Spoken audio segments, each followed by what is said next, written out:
In October 1347, 12 Genoese ships docked at Messina, Sicily. The sailors were dead or dying, covered in black swellings oozing blood and pus. The harbor masters ordered the ships out of port immediately. It was too late. The Black Death had arrived in Europe. The plague spread at a speed that seemed supernatural. From Sicily it moved to mainland Italy, then France, Spain, England, and across northern Europe. By 1353, it had killed between 30 and 60% of Europe's population, perhaps 50 million people. No disease in recorded history killed a higher proportion of humanity in so short a time. Medieval medicine had no explanation for the plague and no treatment. Physicians attributed it to bad air, miasma. The iconic beaked plague doctor mask, filled with herbs and spices, was designed to filter the corrupted air. It did not work. But it represents the period's best attempt at a rational response to a disease whose cause was invisible. The social consequences were as profound as the biological ones. Labor shortages empowered surviving peasants. The Church's authority weakened when its prayers failed to stop the dying. Feudal relationships fractured. The 100 Years' War slowed. The Renaissance, some historians argue, was partly accelerated by the social disruption that followed the plague. The most important public health response to the plague was invented in Venice. In 1377, the city of Ragusa, modern Dubrovnik, required ships to anchor offshore for 30 days before landing. Venice extended this to 40 days, quarantina, the origin of the word quarantine. It was the first systematic public health measure in the Western world. Venice established Lazaretto Vecchio in 1423, the world's first quarantine island.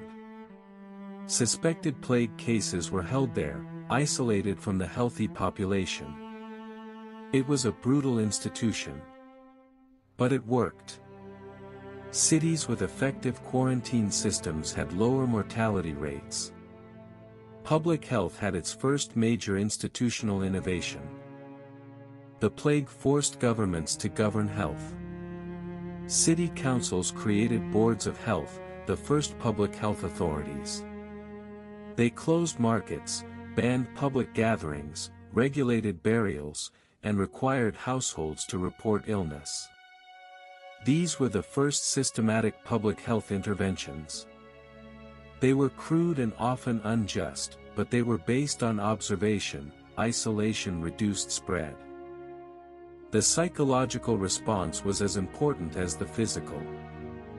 Flagellant movements swept Europe, groups of men publicly whipping themselves as penance, believing the plague was divine punishment for human sin. They spread the disease as they traveled between towns.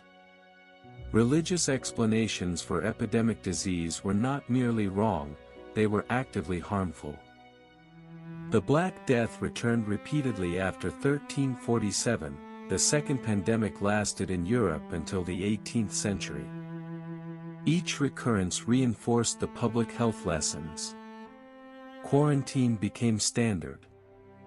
Isolation hospitals, pest houses, were established. The infrastructure of epidemic response was built, imperfectly, from the catastrophe of the Black Death. The cause of plague remained unknown until 1894. Alexander Yersin identified the bacterium Yersinia pestis during the Hong Kong epidemic. Paul Louis Simon demonstrated the following year that fleas on rats transmitted it. The 500-year-old mystery was solved in 12 months. The mechanism that killed 50 million people in the 14th century was a bacterium carried by fleas. Every quarantine procedure used in the COVID-19 pandemic traces directly to the methods invented in 14th and 15th century Venice and Ragusa. The 40-day isolation period. The designated isolation facilities. The contact tracing. The travel restrictions. Modern public health is medieval public health, refined. The tools work for the same reason they worked then: isolation reduces transmission. Plague has not disappeared. Yersinia pestis still circulates in rodent populations worldwide. Outbreaks occur in Madagascar, the Democratic Republic of Congo, and occasionally in the western United States. Modern antibiotics treat it effectively when caught early. But the organism that reshaped medieval civilization still exists in the flea-infested rodent populations of the world. From the plague ships arriving at Messina, to mass burials reshaping Europe's population, to Venice inventing quarantine, to Yersin identifying the bacterium in 1894. To WHO coordinating global responses today. The Black Death was the worst catastrophe in human history. It also created modern public health. I am Takku. Every public health system protecting us today was forged in humanity's darkest hours of plague.